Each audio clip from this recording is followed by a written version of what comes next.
when I'm installing fences.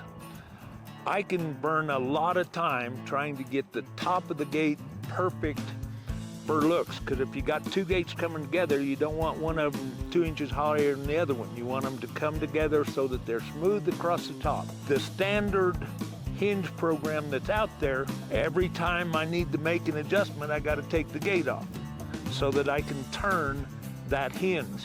With this system, this is fully adjustable with the 2 bolts on there with that gate still on there. One of the things that makes this totally different than any other product out there is if you bend these out, then this goes on a wood post. So this is the only system out there that works on wood or on steel. Consequently, you can adjust your gate in and out so that you can get the horizontal run perfect without ever having to take that gate back off. That has saved me so much time. It's the only hinge out there made for agricultural fences without being a huge long bolt to go all the way through your wood post, and then you got to have a long drill to do it.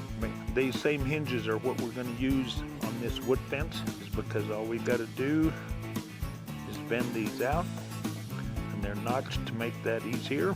We'll use 5/16 by 2 inch lag bolts, and we'll lag bolt that right straight to the wood post.